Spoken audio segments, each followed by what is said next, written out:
नमस्कार दोस्तों। आज हम भारत के विभिन्न राज्यों की जानकारी श्रृंखला में जानेंगे असम राज्य के संसाधन के बारे में। असम भारत के पूर्वोत्तर क्षेत्र का एक समृद्ध राज्य है जो अपने अद्भुत प्राकृतिक संसाधनों और रंगीन सांस्कृतिक विरासत के लिए जाना जाता है। असम के प्रमुख खनिजों में पेट्रोलियम और प्राकृतिक गैस सबसे महत्वपूर्ण है। डिगबोई एशिया का सबसे पुराना तेल क्षेत्र है। यहाँ 4 तेल रिफाइनरियाँ हैं जो भारत की ऊर्जा जरूरतों को पूरा करती हैं। इसके अतिरिक्त राज्य में कोयले के महत्वपूर्ण भंडार है। चूना पत्थर और अन्य खनिज जैसे चाइना क्ले और सिमिलेडामाइट भी पाए जाते हैं। कृषि संसाधन की बात करें तो कृषि असम की अर्थव्यवस्था की रीढ़ है।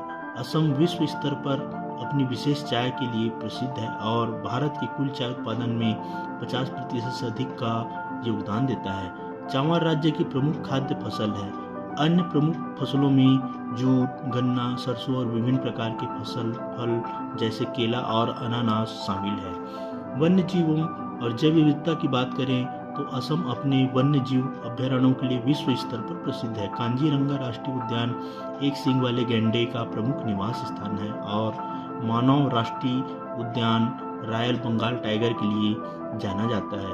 यह उद्यान जैव विविधता का खजाना है और विश्व धरोहर स्थल भी है। जल संसाधन की बात करें तो ब्रह्मपुत्र नदी असम की जीवन रेखा है। यह राज्य की अर्थव्यवस्था और पर्यटन के लिए एक बहुत बड़ा सहारा है। हस्तशिल्प और शिल्प की बात करें तो असम को अपने हस्तकरघा कुटीर उद्योगों के लिए भी उच्च प्रतिष्ठा प्राप्त है। यहाँ का मूंग रेशम दुनिया भर में प्रसिद्ध है और केवल असम में ही उत्पादित होता है। बांस और बेतों से बनी हुई वस्तुएं यहाँ के प्रमुख हस्तशिल्पों में से एक है। माजुली द्वीप ब्रह्मपुत्र नदी पर स्थित माजुली द्वीप दुनिया का सबसे बड़ा नदी द्वीप है। असमिया संस्कृति की विलक्षण तस्वीर प्रस्तुत करता है। इन संसाधनों और विरासतों के कारण असम को पूर्वोत्तर का द्वार और प्राकृतिक तथा सांस्कृतिक सुंदरता का एक अनमोल राज्य माना जाता है। आज के लिए इतना ही। धन्यवाद। नमस्कार।